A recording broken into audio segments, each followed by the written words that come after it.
All right, welcome in. This is an original Tales First story, and we're jumping straight into it. Let's begin. After an accident, my 7-year-old daughter needed urgent surgery. My in-laws said, "Sign over the house and the company, then we'll pay." I signed everything without hesitation. They thought they'd won. Then their lawyer looked at the papers and turned pale. The hospital conference room smelled like bleach, stale coffee, and the kind of fear that makes your mouth taste metallic. It wasn't a big room. 2 plastic chairs, a table that looked like it had survived 3 pandemics, and a framed photo of a beach that was definitely meant to calm you down and was instead insulting. Like, sure. Let me relax while my life falls apart. Thank you, Mr. Palm Tree. My in-laws Carol and Gary sat across from me like they were waiting for a contractor to arrive and give them a quote. Carol had her purse placed neatly beside her chair, strap folded. Gary's hands were clasped on the table. Calm. Controlled. Not the kind of people who looked like they'd just lost their son. My husband's sister Amanda was there too, perched beside them, scrolling through her phone like the whole thing was a mild inconvenience. She looked fine. Too fine. Her mascara wasn't even smudged. Mine was probably on my chin. The notary, or maybe he was a lawyer, or maybe he was just a man in a suit who had chosen to become a professional parasite, sat at the end of the table with a folder. A thick one. The kind of folder that says, "Someone planned this." He slid papers toward me and clicked a pen like we were closing on a house. Not my house, though. My house. I signed what they wanted me to. I signed quickly, because the clock on the wall was loud even when it wasn't ticking, because someone had said the words "deposit required" and "window closing" and "best chance." Because my daughter was in a hospital bed down the hall and the world had become a tunnel with one exit. Surgery. Carol watched the pen move like it was a magic wand. Like each signature was a spell she'd been waiting for. "You're doing the right thing," she said softly, the way you talk to a toddler surrendering a toy. I didn't answer. I couldn't trust my voice not to turn into something ugly. When I finished, Carol gathered the pages like they were receipts from a shopping spree. Gary exhaled, relieved. Amanda finally looked up and smiled, small and satisfied, like she'd just won something she'd always deserved. "And me?" I sat there for 1 second longer, staring at the last place my signature dried. This is insane, I thought. But I signed anyway. Earlier that day, I didn't know my life could split in half so fast. I didn't know that grief could be a siren. I didn't know that paperwork could be a weapon. I only knew there had been an accident. I remember the hospital entrance doors opening and closing like lungs. I remember fluorescent lights turning everyone a shade of sickly. I remember a nurse saying, "Rachel?" and my body moving before my mind caught up. And I remember the doctor's face when he spoke about my husband Adam. He didn't say the word dead at first. People rarely do. They say things like, "We did everything we could," and "I'm sorry," and "he didn't make it." Adam didn't survive. My husband was gone. My brain tried to reject the sentence like it was a typo, but then he said Isla's name, and that word, my daughter's name, pulled me back into my body like a hook. "Your daughter is alive," he said. "She's stable, but she's seriously injured." Alive. Stable. Injured. Those words were everything. I found Isla behind a set of double doors, surrounded by machines and tubing, and the quiet urgency of people who work in emergencies like it's Tuesday. Because for them, it is. Isla looked impossibly small in that bed. She had a blanket pulled up to her chest and a little strip of tape on her cheek holding something in place. Her eyelashes were still too long for her face. The kind of eyelashes you don't buy, you just get lucky with. I touched her hand. It was warm, real, and I promised her, in my head, because I couldn't trust my mouth yet. I've got you. Then the doctor came back with the part no one puts in movies. There are two options, he said. Of course there were. There's always an option that's slower and an option that's better. An option that's covered and an option that isn't. An option that comes with paperwork and an option that comes with a price tag. He explained it quickly, not coldly, just efficiently, like time itself was a limited resource he was trying not to waste. Option 1, standard treatment, slower timeline, higher risk of complications. Option 2, a specialist team, faster surgery, better outcome. But there was a deposit, a big one, a number that landed in my lap like a brick. I nodded as if numbers couldn't scare me, as if I couldn't feel my throat tighten. It's fine, I said automatically, because it should have been fine. Adam built a company. We had a house.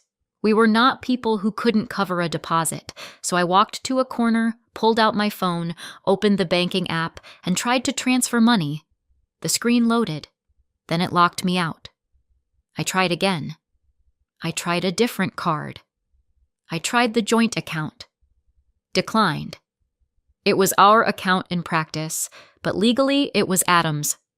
I called the bank. I sat in a plastic chair under a poster about hand washing and listened to hold music that sounded like it had been recorded in 1998. When a woman finally answered, I said, "My husband," and the words caught, and I had to swallow and try again. "My husband passed this morning. I need access to our account." There was a pause, a keyboard clicking. "I'm sorry for your loss, ma'am," she said in the tone of someone who has said it 100 times today. "Due to the account holder being deceased, there are restrictions. You'll need to provide documentation." "Documentation?" I repeated, blinking like she'd said I needed to provide a dragon.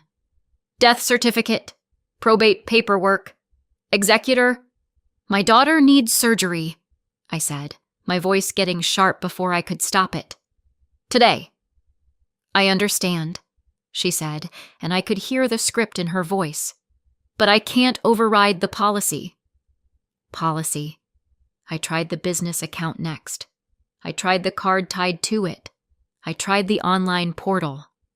"Authorized signer only," the screen told me, as if I didn't already know who signed everything.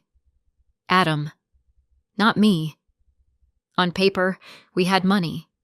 In real life, we had a locked door and a ticking clock. I didn't cry then. I didn't have time. That was when Carol and Gary arrived. They looked solemn at first, the way people look when they know they're supposed to. Carol's hand fluttered toward my shoulder, the gesture of comfort without the commitment. "Oh, Rachel," she breathed. Gary nodded once, like grief was a business meeting and he'd just heard the agenda. Amanda came in behind them, eyes slightly puffy, hair perfect, phone in hand. They asked where Isla was. They asked what the doctor said. They said, "This is horrible," and "We'll get through this." And the words sounded correct. I didn't suspect anything yet, because why would I? I turned to them, exhausted and desperate and still believing in basic human decency, and said the most obvious thing in the world. "Can you cover the deposit?" I asked. "Just until things unlock. I'll pay you back as soon as I can. I just need—" I swallowed. "I just need her in surgery." I expected an instant yes. They had money. They weren't struggling. They drove expensive cars and wore expensive watches and lived like the world owed them comfort. And this was their granddaughter. Carol didn't say yes. Carol didn't say no either. She made a face like I'd asked her to co-sign a mortgage. "Let's not rush," she said. Gary leaned in. "We need to think," he added. Amanda stayed quiet, watching me the way you watch a cashier ring up an item you thought was on sale. I stared at them. "Think?" I repeated, like the word didn't belong in the room. Carol patted my hand. "We'll handle it," she said, as if I was being silly. "Just wait." So I waited, because I had no choice. 30 minutes, then 40, then an hour. I sat beside Isla's bed and listened to machines breathe for her. I watched nurses move with quiet competence. I tried the bank again. Nothing. A billing coordinator appeared at the doorway at one point, clipboard in hand, smile tight. "Any update on the deposit?" she asked. I nodded like I had control of my life. "Soon," I said. And then Carol returned with a man in a suit and a folder. "Come with us," she said. Not please, not can we talk. Just, come with us.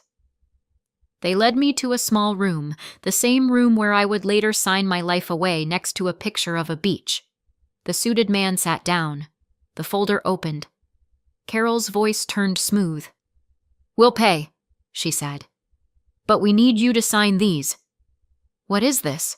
I asked, staring at the papers. "The car, the house, the company," she said, like she was reading a grocery list. My mouth opened, but nothing came out for a second. "Why?" I finally managed. "A formality," Carol said, voice gentle, reaching for my hand like we were on the same side. "We'll cover the deposit today. I just need you to sign these papers so everything stays orderly. No drama, no fighting. Not now. Not after Adam. For Isla's sake." Amanda nodded along. "It just makes sense," she said, like she was discussing a seating chart. I looked down at the pages again. Carol had said papers the way you say napkins, like they were harmless. They weren't.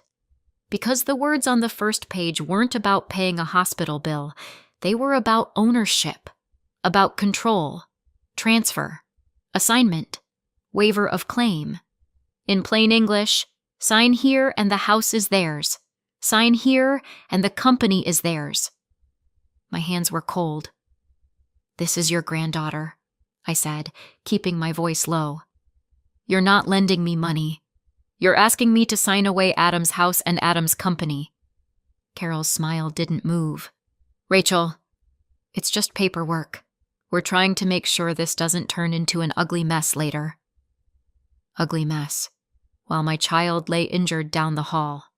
I stepped out and called a lawyer friend, someone I knew wouldn't soften the truth just to spare my feelings.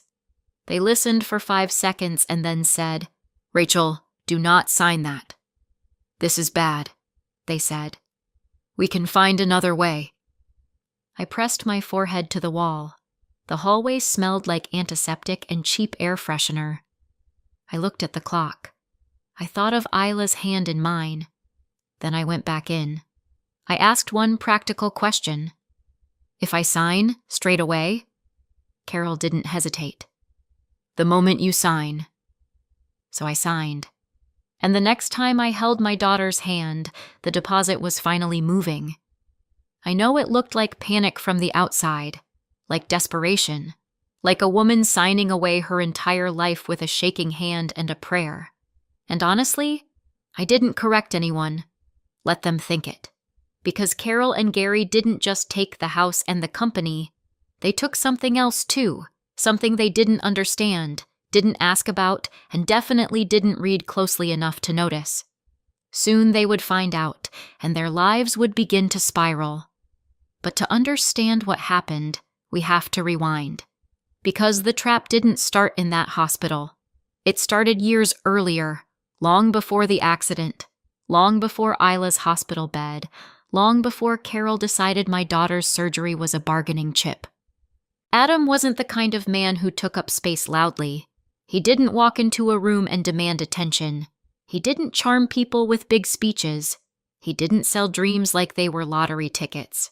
He just showed up every day, did the work, built things slowly, and because of that, he was easy to underestimate, even by his own family. I met Adam in the most romantic way possible, through regular life. A mutual friend, a casual conversation, one of those moments where you don't know you're stepping onto a new path until you're already walking it. He was steady. He listened more than he talked. He remembered small things, what I liked, what I didn't, what made me laugh. He was the kind of person who didn't need to prove he was good because he actually was. The first time I met Carol and Gary, I thought, okay, they're proper. That's the word. Carol had perfect posture and perfect manners and a perfect smile that never quite reached her eyes. Gary shook my hand like he was testing my grip. They asked me polite questions that felt like interview questions. Where did I grow up? What did I do? What were my plans? And then Amanda entered the room and everything shifted. Just slightly. Carol's face softened. Gary's voice warmed. Their attention snapped to her like a magnet. Amanda was the favorite in the way some families don't even try to hide. She could spill something and it was cute. Adam could bring home an accomplishment and it was nice, dear. Amanda was praised easily. Adam was teased. Carol would smile and say things like, Adam has always been so serious. Gary would laugh like it was a joke, but the joke always landed on Adam. Amanda would tell a story and Carol would beam like she'd personally invented her. Adam would talk about work and Gary would nod like he was hearing a weather report. I noticed it early. Adam pretended he didn't.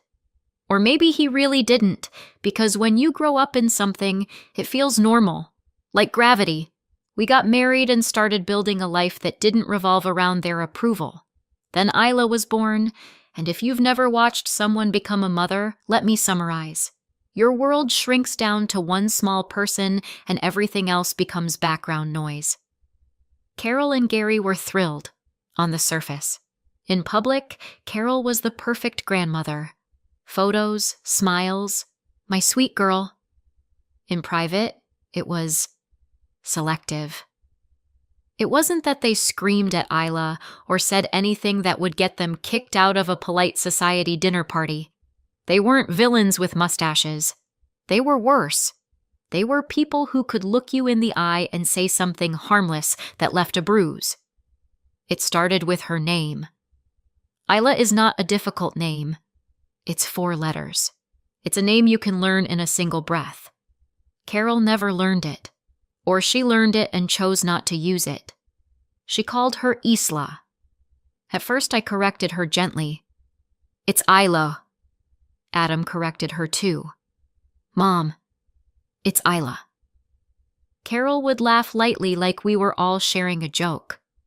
Oh, you know me, she'd say. Terrible with names. But she never forgot Noah and Chloe's names. Noah and Chloe, Amanda's children, were spoken like sacred words, pronounced perfectly, said with warmth. Isla's name kept getting twisted, and then something happened that made my stomach go cold in a way I still remember. Isla started answering to Isla, not because she thought that was her name, because she wanted the correction to stop, because she wanted to be easy.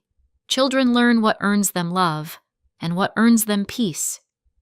The second moment I couldn't unsee came at a birthday. Isla was old enough to know what she liked. She had opinions, she had favorites. She talked about them constantly like small children do, because small children believe the world should be updated on their interests. Carol and Gary gave her a gift bag with tissue paper and a smile. Inside was something clearly meant for a toddler. The box literally had an age range on it that Isla had outgrown years ago. Isla paused. Just a tiny pause. The kind only a mother notices. Then she plastered on a smile and said, "Thank you." Too brightly, too fast, like she was trying to outrun disappointment. Noah and Chloe opened their gifts next. Exactly what they wanted. Thoughtful. Specific. The kind of gifts you only buy if you've paid attention. Carol clapped her hands. "I knew you'd love it," she cooed at Chloe, like she'd just won an award for grandmothering. Isla sat quietly with her toddler toy, smiling like she'd been trained. And then there was the outing. Carol and Gary planned a big kids' day for Noah and Chloe, One of those places designed to drain your wallet and your will to live, rides and animals and sugar and chaos. They talked about it in front of Isla like she wasn't there. "Oh, Chloe is going to freak out when she sees the dolphins," Carol said. Noah bounced in his seat, excited, asking a million questions. Isla's head lifted. "Can I come too?" she asked, hopeful in that fragile way children are hopeful, like they still believe the answer might be yes. Carol blinked like Isla had just spoken in a foreign language. "Oh," she said casually. "We already planned it." Then with a laugh, "We didn't think you'd want to." Isla's face changed. Not into tears, not into anger, into something smaller, something practiced. And I remember thinking, she's getting used to this. That was the moment I stopped telling myself I was being sensitive. That was the moment I started paying attention in a different way. Adam built his business during all of this. He started small, just him, a laptop, a lot of long nights. It grew slowly. Employees came. Real responsibilities, real money, real pressure. And I was involved, not as a figurehead, as the person who made sure things didn't fall apart behind the scenes. I wasn't the CEO. Adam was, but I was in the day-to-day. I knew how it ran. I knew what was real and what was noise. I knew the company's reality, not just the image it projected. And as the business grew, Carol and Gary changed. Not dramatically, subtly, they started showing up more, asking more, advising more. They started talking about family and legacy, and somehow that always led back to Amanda. Amanda should have stability, Carol would say. Amanda should have a stake, Gary would suggest. The house is so big for you two, Carol would muse, like she wasn't speaking about our home. It was never a direct demand. It was always a thought, a concern, a suggestion. But the pattern was obvious. They didn't ask, they pushed. Adam didn't give in. He stayed polite, stayed calm, stayed firm. And Carol and Gary stayed polite too, right up until they had leverage. Then the car accident happened. Adam died. Isla survived but was badly hurt, and Carol, Gary, and Amanda showed up composed, talking about handling things and next steps. And they did not show up with the kind of care I expected for Isla. I knew the company better than they ever did. I knew something they didn't know. And if they had known what I knew, they never would have pressured me to sign anything. A month later, Isla was physically recovered. Back to her routines. Back to school. Back to eating cereal like it was a food group and not a personality trait. Emotionally, that took longer. It always does. But she was alive. She was home. And every time I watched her run down the hallway in our small apartment, I felt something in my chest unclench. We lived in a place that was fine, small. 2 bedrooms, thin walls, a kitchen where if you opened the fridge and the oven at the same time, you'd probably create a new kind of physics. But it was ours. The big house we used to live in before the accident, and Adam's company now belonged to Amanda and my in-laws. On paper, anyway. And then I saw it online. Amanda posted photos in my former house. Noah and Chloe smiling on the staircase I used to vacuum. Carol in the living room I used to decorate. Gary grilling in the backyard where Isla used to chase bubbles. Captions like, "New home, fresh start, blessed," with no mention of me or Isla. Not even a polite lie. Not even a, "we're grateful." Just ownership. Like it had always been theirs. Then photos at the company. Carol, Gary, and Amanda posing in front of the logo like they were the founders. Smiling at desks. Shaking hands with employees who probably didn't know whether to laugh or update their resumes. It looked perfect from the outside. It stung. But I didn't spiral. I watched it with a calm that surprised even me. They were celebrating too early. I just didn't explain why yet. When Isla was stable, really stable, I met with my lawyer. Her name was Sophia Calderon, and she had the kind of calm that made you feel like the world could be on fire and she'd still have a plan. I brought documents from the business. Things I understood because I'd worked there and I knew the finances. Sophia read quietly, turning pages, making small notes. Then she stopped. Her face didn't go dramatic. She didn't gasp. Sophia wasn't that kind of person. But her eyes narrowed in a way that meant something had just clicked. "This company owes you a huge amount of money," she said. I watched her, waiting. Sophia looked up. "Did you know this when you signed everything over?" "Yes," I said simply. Sophia blinked once, then leaned back slightly like she'd just met a woman who played chess for fun. "You worked there," she said. "I know the company inside out," I answered. "I knew exactly what I was signing." Sophia's expression shifted from concern into something like impressed disbelief.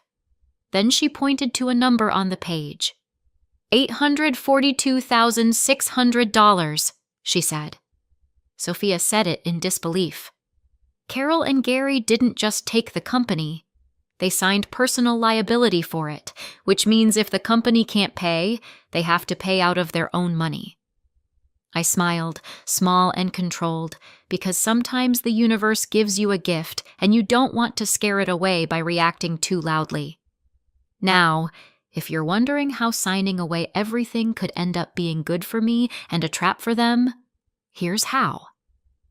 Over the years, Adam and I put money into the company as a loan, not a gift, not charity, not help. A loan. The company got a written, "I owe you," a promise to pay us back. And that promise doesn't disappear just because new people take over. Whoever owns the company still owes that loan. So when Carol and Gary took the company, they took what it owed too. Sophia tapped the documents. "It's documented," she said. "It's enforceable." She looked at me again. "Rachel, you didn't lose money with that deal." I lifted one shoulder. "I know. You actually made money." "I know," I repeated. Because I did. And because saying it out loud still felt like touching a bruise to check if it was real. When Isla was stable, I was ready. Sophia drafted a formal demand letter for repayment of $842,600. Then she sent it. Carol and Gary called me after they received it. They were outraged, confused, loud in that controlled way where they try to sound superior while their world tilts. "This is ridiculous," Carol snapped. "This is a scam." Gary's voice was tight. "What is this? Some kind of joke?" They didn't fully understand yet what it was or why it was valid. They only saw the number and the demand. I stayed calm. I didn't debate. "Talk to Sophia," I said. "Get your own lawyer." Then I hung up.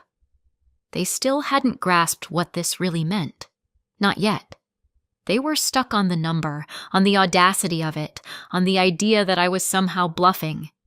But the number was on the table now. In ink. In writing. With a deadline, and people like Carol and Gary don't stay confused for long. They get angry. They get strategic. They look for a way to make you blink first. I had a feeling the silence wouldn't last. A few days passed. I kept life normal for Isla. School pickup, dinner, homework, bedtime stories, the kind of routine that feels boring until it's the only thing holding you upright. The calm felt like before a storm. Then there was a knock at my apartment door. A man in a suit stood there with a clipboard and a sealed packet. Isla peeked around my leg, wide-eyed. "Rachel Morgan?" he asked. "Yes," I said, and my stomach sank before I even knew why. He held out the packet. "These are for you." I hesitated, just for a beat, then took it. "You've been served," he said, already turning away like this was just another delivery. I looked down at the first page. Big, bold words jumped off the paper. Fraud. Misrepresentation. Demand to withdraw. Isla's voice went small. Mom? What is that? I swallowed. Nothing to worry about, I said, because that's what mothers say when they're lying through their teeth. I took the papers to Sophia. She read the first page, then the second, then gave me that calm look lawyers save for people who are about to spiral. It's a scare tactic, she said. They're trying to intimidate you into backing off. I exhaled, but it didn't feel like relief. More like my lungs were finally catching up. So, I said carefully, aiming for a joke and not quite landing it. I'm not about to be arrested in front of my kid. Sophia's mouth twitched. No, Rachel, you're not. She tapped the paper. They're alleging fraud and demanding you withdraw the repayment claim. They want you to blink first. That's all this is. And we don't blink, I said. We respond, she corrected, already reaching for her pen. Formally, cleanly, and you do not contact them directly. I went home and tried to believe her. I still felt the unease sitting under my ribs, because I knew this wouldn't be their last move. Then the flying monkeys started calling, relatives texting. How could you do this to family? Calls from people who hadn't spoken to me in years, but suddenly had opinions. With some, I didn't explain. I ended the conversation. With people I cared about, I said the truth. They used Isla's surgery as leverage, I said. They made me sign while she was fighting for her life. If anyone behaved fraudulently, it wasn't me. Some went quiet. Some didn't believe me. I stopped caring. Then came the part that made my hands shake. I went to pick Isla up from school, and there they were, Carol and Gary standing near the entrance like they belonged there, talking to my daughter. They had never shown up at her school before. That was why I hadn't even thought to remove them from anything. They'd never been involved like that. Isla saw me and her face crumpled, not into crying, but into worry. That same practiced worry I hated. In the car, she asked the question that made my stomach flip. Mom, did you steal money from them? She said quietly. They said you're a fraud. My grip tightened on the steering wheel. I felt heat rise behind my eyes. Not tears. Rage. How dare they? How dare they use her again? I didn't scream. I didn't panic. I did the only thing that matters when someone tries to poison your child's mind. I stayed steady. No, baby, I said. I didn't steal anything. Isla's voice trembled. They said you're trying to take their house. I exhaled slowly. They're lying, I said. And they're not allowed to talk to you anymore. Not ever. That afternoon, I acted immediately. I removed my in-laws from pickup lists and contact permissions. Through Sophia, I sent a formal notice, a cease and desist, a clear line in writing. I kept my daughter close for days afterward, not smothering her, just present, stable. A week has passed. Then there was another knock on my door. Carol, Gary, Amanda, all three of them on my doorstep like a family portrait. Carol holding a cake, Amanda holding a gift bag, Gary wearing the face of a man who wanted to be anywhere else. They acted sweet, performed loving family. We were grieving, Carol said, voice trembling just enough to sound sincere if you weren't paying attention. We weren't thinking, Gary added. Amanda's eyes flicked past me into the apartment like she expected to be invited in by default. Like doors still opened for her just because she showed up. Carol held the cake out a little, smile trembling in the way she practiced in mirrors. We didn't come to fight, she said softly. We brought something for Isla. Gary shifted behind her, hands in his pockets, looking like a man who would rather be anywhere else than standing on my welcome mat pretending. Amanda lifted the gift bag like proof of good intentions. Tissue paper, a ribbon, the whole performance.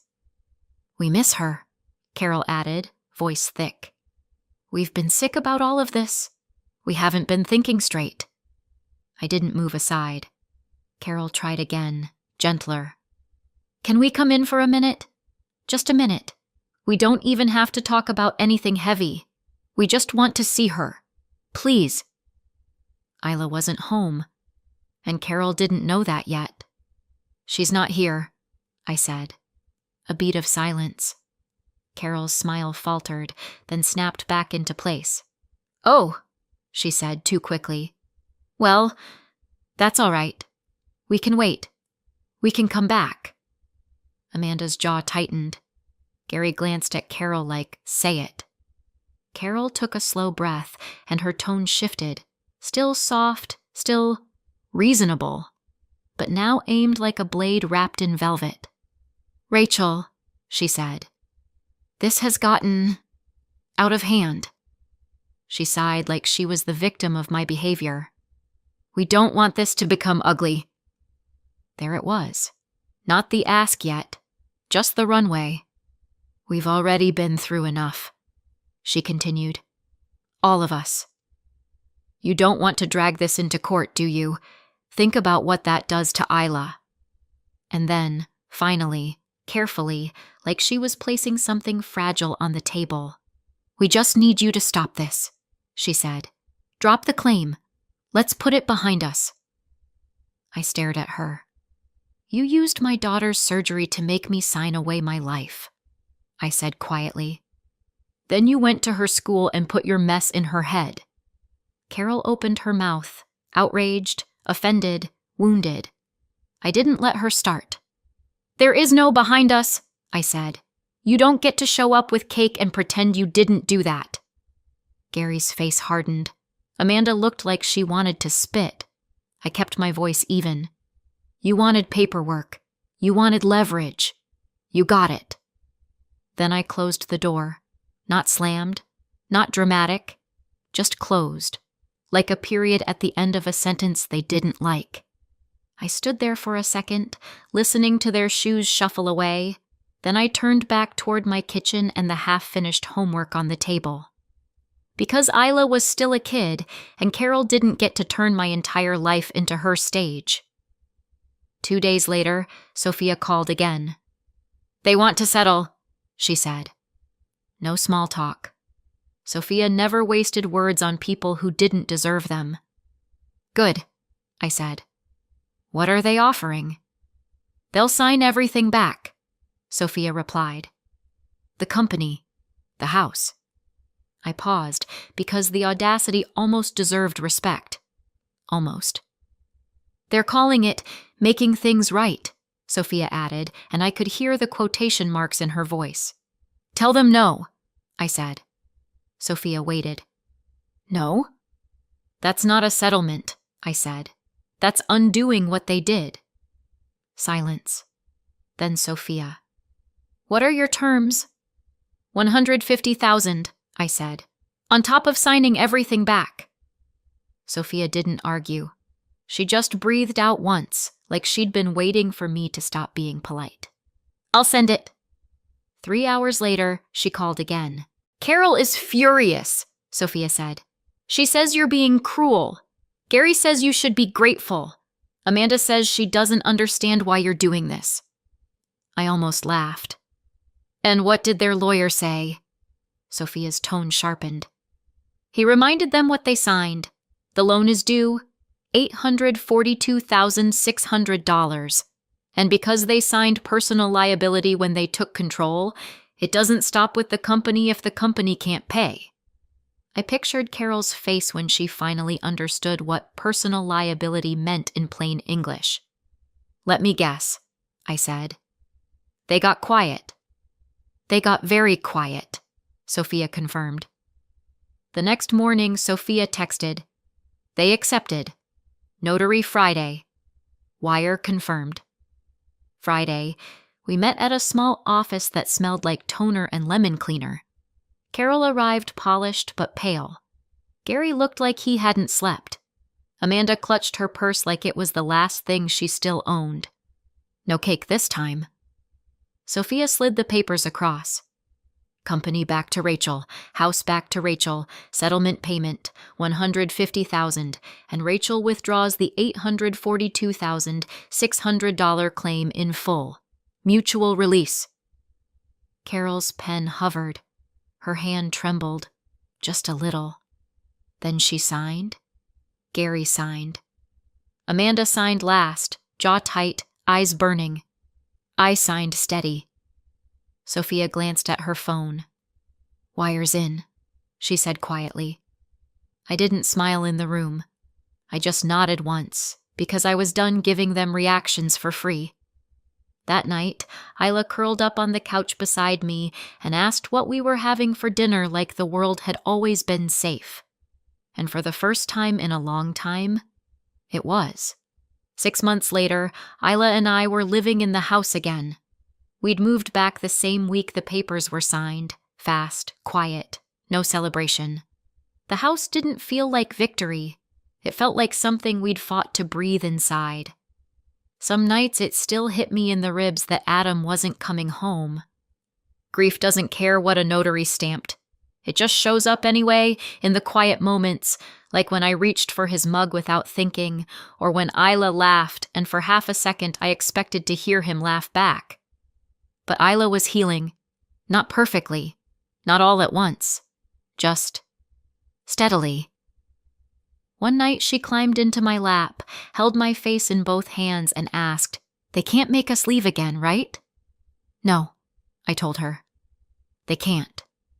And for the first time, I believed it without checking the locks twice. The company stabilized too. Not magically, just because I knew how to do the work. The boring stuff. Payroll, clients, problems that got handled instead of posted about. I heard through a cousin that Carol and Gary's world didn't recover the way they expected. People found out what happened. The hospital papers, the school stunt, the fraud talk. Invitations dried up. Smiles went cold. Money got tight. Amanda stopped posting blessed captions like they meant something. Adam is still gone. That part never gets fixed. But Isla is safe. We are home. So tell me, did I go too far or not far enough? Let me know in the comments and subscribe for more.